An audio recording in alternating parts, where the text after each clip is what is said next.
Isaías 7:14. Por tanto, el Señor mismo os dará señal. He aquí una virgen concebirá y dará a luz un hijo y llamará su nombre Emmanuel. Lindo texto. La pregunta es, ¿cuál es el significado de la promesa de que Dios está con nosotros? Que eso es lo que significa Emmanuel, Dios con nosotros. Al igual que el nombre de los hijos de Isaías, Ser Hasub, un remanente volverá.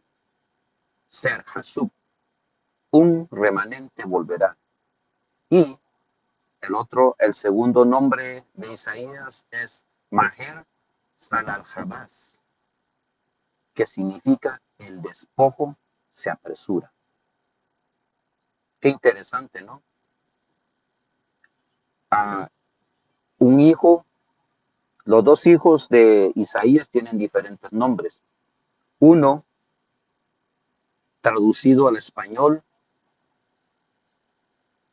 sería un remanente volverá. Y el segundo hijo, el despojo se apresura. ¿Acaso esto no es una profecía? Lo que pasó con Israel en, en la venida de Jesucristo, los apóstoles eran el remanente, porque lamentablemente toda la nación judía se puso en contra de Jesús. Entonces tenía que haber un remanente. Estamos hablando del pueblo de Israel literalmente.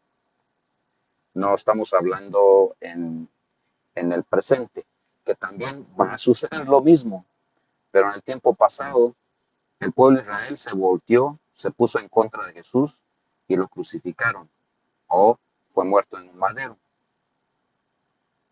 Um, pero quedó un remanente, que son los apóstoles y el resto de los que creían en él.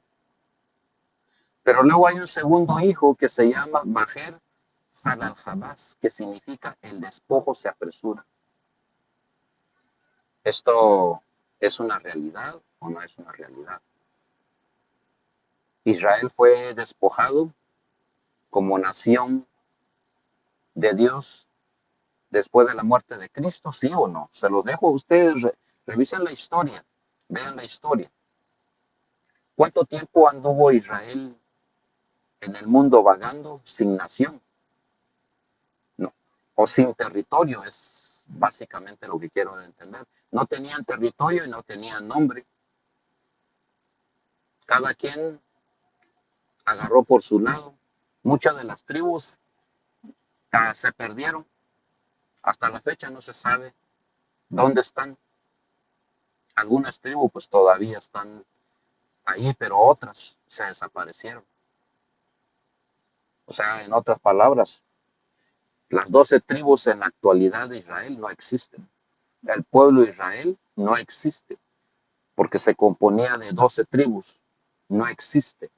Puede haber un pueblo de Israel, pero eso es simplemente ya una mínima cantidad de tribus que quedan, pero no exactamente um, no exactamente las 12 tribus como estaba más antes. Que también esto puede ser un reflejo de lo que puede suceder en el futuro. Israel no hizo caso, entonces fue despojado del evangelio y se le dio a los gentiles después de la muerte de Cristo. Y esto puede suceder con la iglesia cristiana en la actualidad por no seguir los principios de la palabra de Dios, por no seguir la Biblia, por olvidarse de los 10 mandamientos, por olvidarse de la reforma pro salud, vegetariano, no carne, no cosas contaminadas, por apegarse a la moda, vestirse con minifalda, casi enseñando partes íntimas del cuerpo, y así sucesivamente podríamos enumerar un sinfín de errores que están dentro de las iglesias en la actualidad.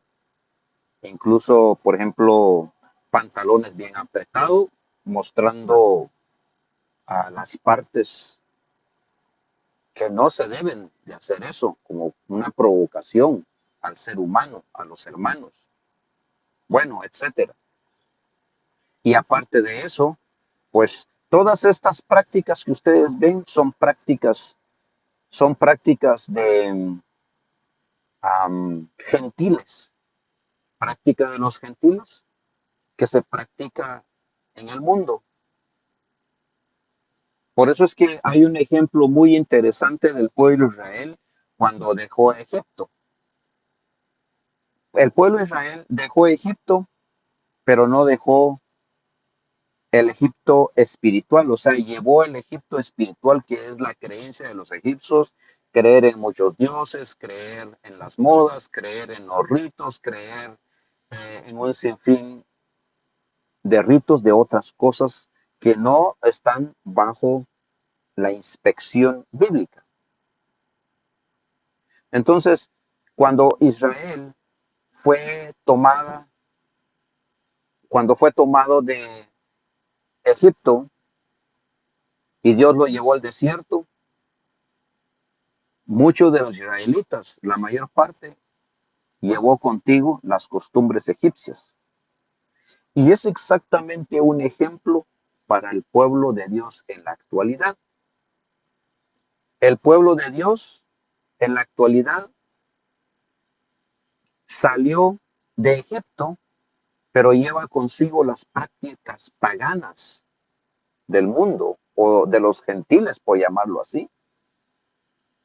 Entonces están en la moda, están en las bebidas, están en el, metidos en negocios sucios, en el dinero, en la política. Especialmente el cristianismo en la actualidad está metido en la política. ¿Se han dado cuenta ustedes lo que está pasando en el mundo?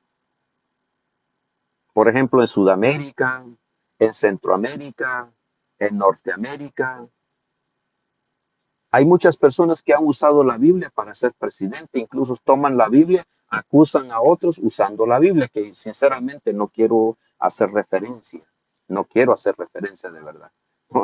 Conozco mucho de política porque me gusta la política, pero no quiero poner dedos y no quiero decir quiénes son esas personas, pero hay muchos presidentes, han habido muchos presidentes electos que ocupan la Biblia, juramentan sobre la Biblia, pero con los hechos nada tiene que ver con la Biblia, simplemente ocupan la Biblia. Eso es el mundo cristianismo en la actualidad.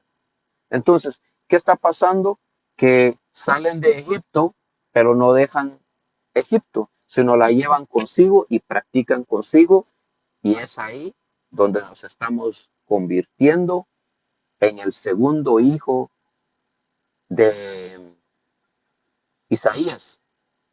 El despojo se apresura, o sea, sería Maher Salal Habas, que significa el despojo se apresura. Cristo viene muy pronto y nos va a despojar.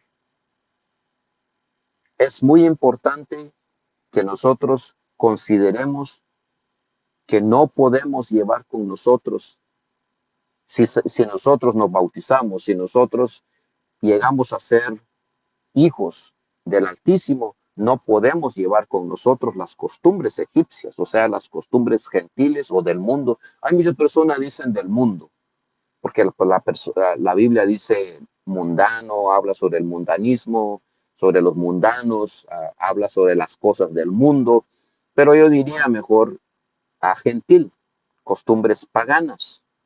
No podemos llevar costumbres paganas, no podemos ir a votar por un presidente.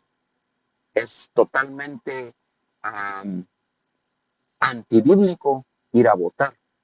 Está bien, Cristo dijo que obedezcamos, que estemos donde estemos, obedezcamos las leyes de las naciones, pero no llegar al extremo en votar por un presidente para que ese presidente sirva para promover el egipcio, el pecado, la corrupción, el crimen, promueven un sinfín de injusticias en contra del ser humano, en contra de la naturaleza, en contra de la Biblia, en contra de Jesucristo, en contra del Padre. Probablemente usted los ve que están apoyando al pueblo de Israel en la actualidad, para que haya un consulado en tal parte, para que el pueblo de Israel sea reconocido como una nación. Pero eso no es todo. Eso, de esos actos que se están llevando a cabo, no es la parte de la salvación.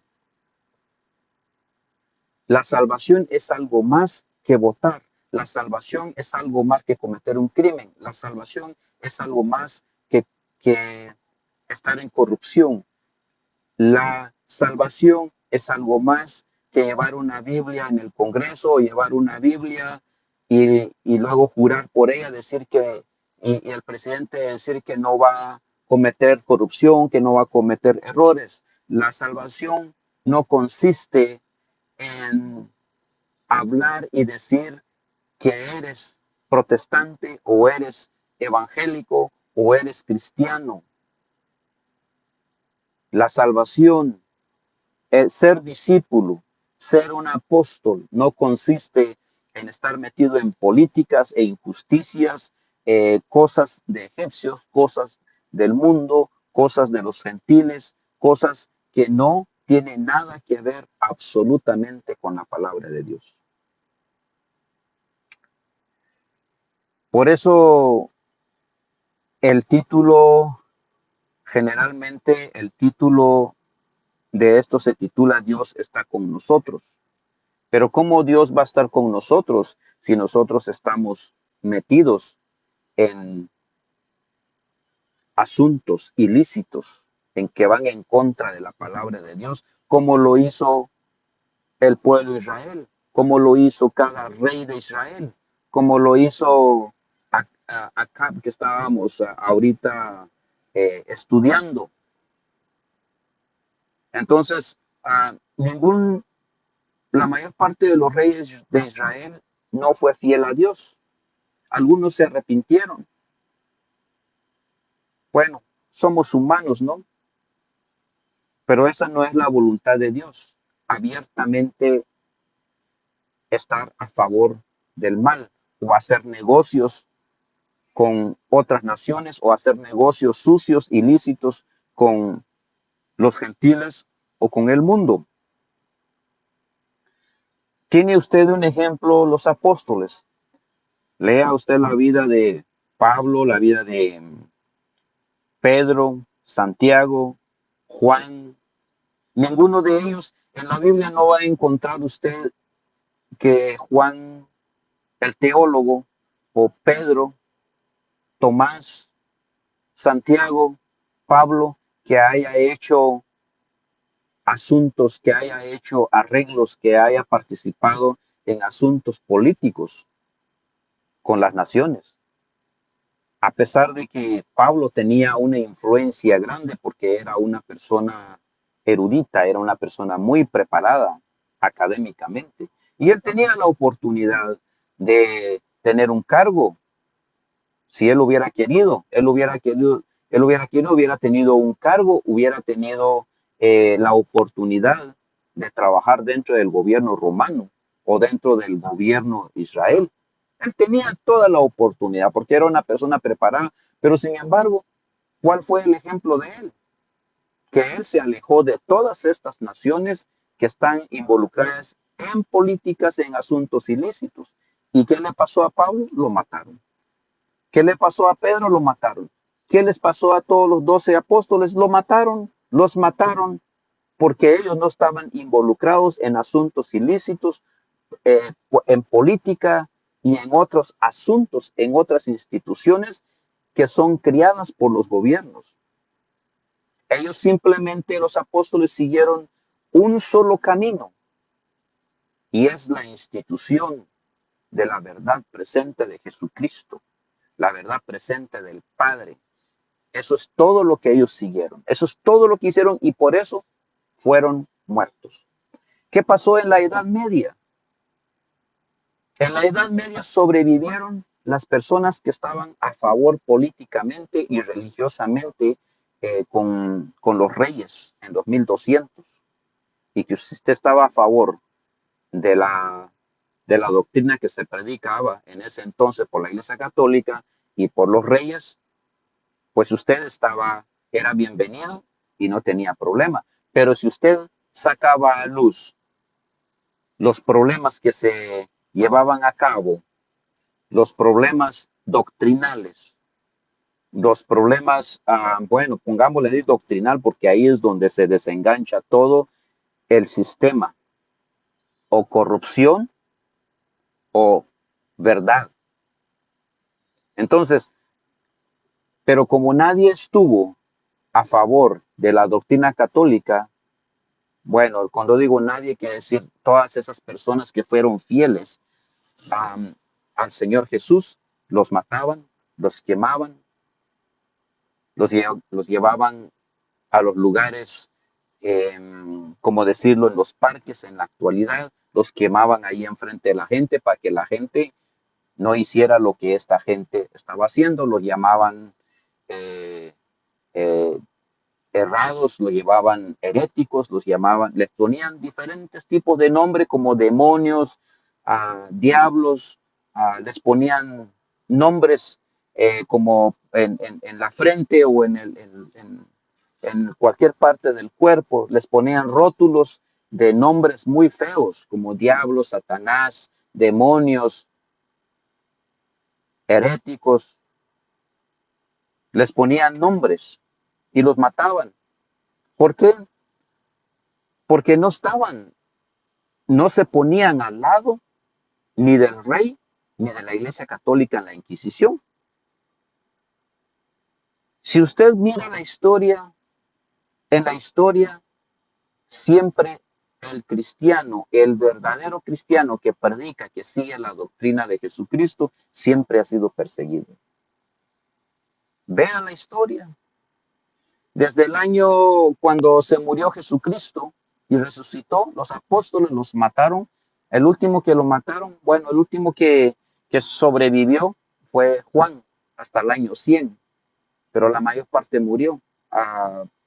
Murieron quemados, murieron decapitados, uh, fueron, fueron muertos en diferentes maneras. ¿Qué pasó después del año 100? Empezó el año 200, empezó la persecución en contra del cristianismo. En el año 200, en el año 300, hasta que aparece Constantino y dijo, Constantino, yo no voy a matar a los cristianos porque yo soñé que, que el cristianismo es bueno y que yo puedo ganar las batallas con una cruz. Entonces él se hizo cristiano por conveniencia, o sea, no fue ni sincero, sino fue conveniencia y bautizó a todos sus soldados en esa época, en el año 300. Ya en el año 400 se iba debilitando Roma, 500 se debilitó más Roma, Roma imperial, o sea, nos referimos de los reyes de Roma, la Roma imperial, la Roma política. ¿Qué hicieron? Vinieron y el, entregaron el poder a la Iglesia Católica más o menos alrededor de los 500. No le estoy dando años exactos, alrededor de los 500. Y vino la Iglesia Católica, aprovechó de eso y empezó a tener problemas con los verdaderos discípulos de Dios. Vino la Inquisición en los 1200. O sea que si se ha dado cuenta usted desde el año cero, del primer milenio, el segundo milenio, se termina la Inquisición más o menos como en los 1800. O sea, no ha habido libertad religiosa, no ha habido libertad para Cristo, no ha habido libertad. Pero siempre Dios, Jesucristo ha estado con nosotros. No ampliamente como lo hace el mundo con ejércitos, con aviones de guerra, con policías, con diferentes tipos de autoridades que los defienden. El pueblo de Dios no tiene esas opciones, pero Cristo está con nosotros. Por eso es que el título de este tema se llama Dios está con nosotros. Pero hay de nosotros, si no nos arrepentimos, viene tiempos difíciles cuando seremos despojados. Entonces se cumplirá otra vez, se va a cumplir la profecía de los dos nombres, de los dos hijos y los dos nombres que tienen los hijos de Isaías, que es Ser Hasub, un remanente volverá. En el futuro, cuando empiece otra vez la persecución, en el futuro, un remanente quedará y un remanente volverá. Y luego el segundo hijo de Isaías, Maher Salal Habas, que significa el despojo se apresura. Eso quiere decir que cuando Cristo venga, despoja a todas las personas de sus poderes, de su ira, de su odio contra la verdad, su enojo, su pasión vil en contra de la palabra de Dios, en contra de Dios. Como en la actualidad ustedes se han dado cuenta de que la Biblia se está cambiando. Hay partes en la Biblia, hay personas que practican pecado y no les gusta ciertas frases o cierta palabra que va dirigido a ellos y dicen, no, esas palabras es muy dura para nosotros, quítenla, pónganle otra palabra. Incluso han hecho su propia Biblia que acomoda a su propia doctrina, no la doctrina de Dios, no la doctrina de Jesucristo, sino la doctrina de hombres. Cada quien está fabricando una, una doctrina y vendrá tiempos en que estas personas perseguirán a ese remanente. Pero también vendrá un tiempo en que Maher Salal Hasbaz, que significa el despojo se apresura cuando Cristo venga. El nombre de Emanuel tiene un significado, es literalmente con nosotros, Dios, pero la traducción comúnmente aceptada, Dios con nosotros, pasa por alto algo importante, al igual que con otros nombres hebreos de hebreo. Entonces, Emanuel debe traducirse Dios está con nosotros, comparar con las mismas palabras en Isaías 8:10, así como el nombre de Jesús en griego y abreviado del hebreo Yahoshua o Yahshua, significa el Señor es el Salvador. Con el verbo nuevamente expreso, comparar con Isaías que significa salvación de Jehová. La nota estoy leyendo. Pero el nombre Emanuel no es solo una descripción abstracta, es una aseveración de una promesa que se cumple ahora. Dios está con nosotros.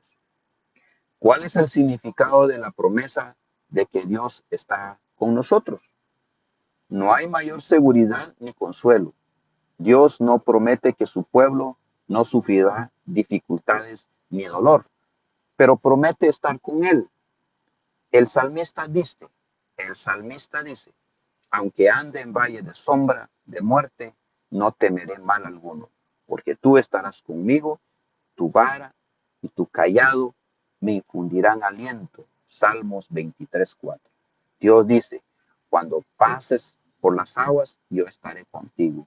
Y si por los ríos, no te anegarán. Cuando pases por el fuego, no te quemarás, ni la llama arderá en ti. Isaías 43:1-2. Qué lindo ánimo que nos da nuestro Padre. Sigue la nota. ¿Dónde estaba el Señor cuando los babilonios arrojaron al fuego a los tres amigos de Daniel? Con ellos, con ellos.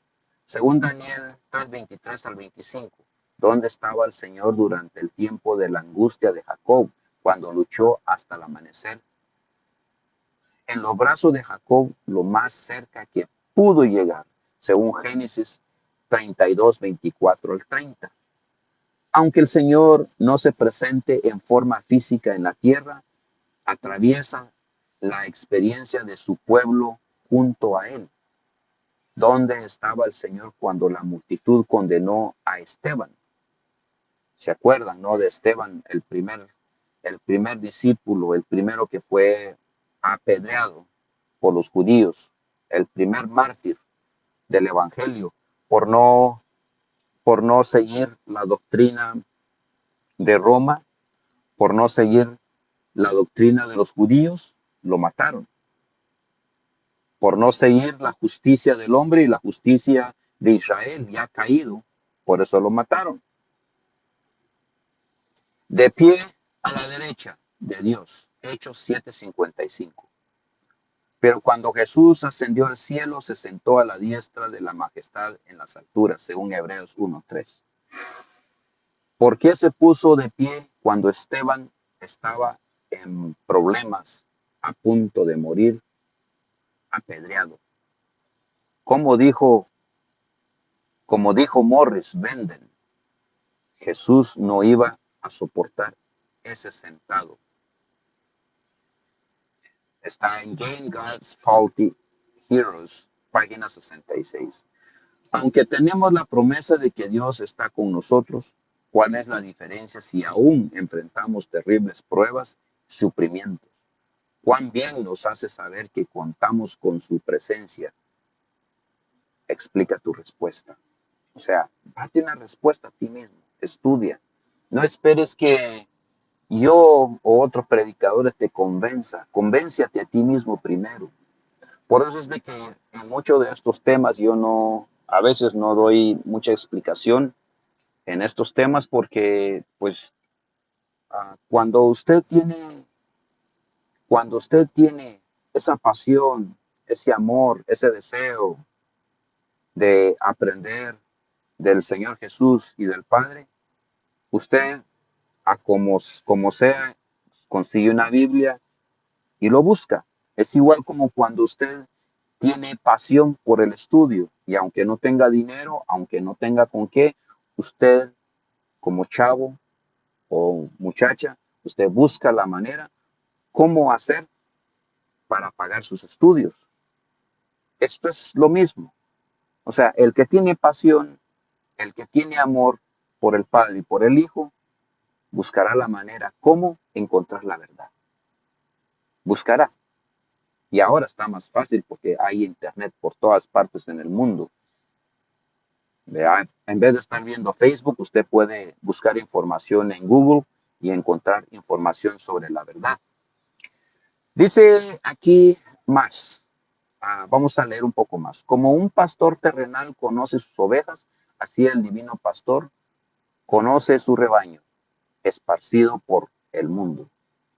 Y vosotras, ovejas mías, ovejas de mi pasto, hombres sois, y yo vuestro Dios, dice el Señor Jehová. Jesús dice, te puse nombre, mío eres tú. He aquí que en las palmas te tengo esculpidas.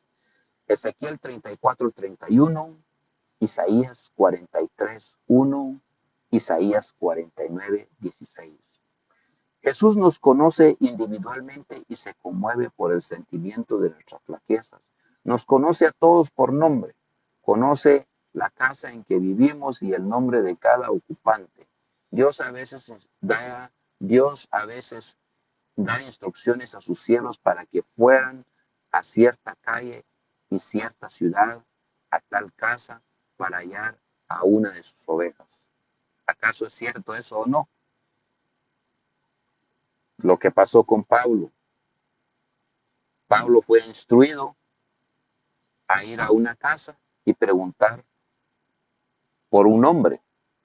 Sigamos la lectura.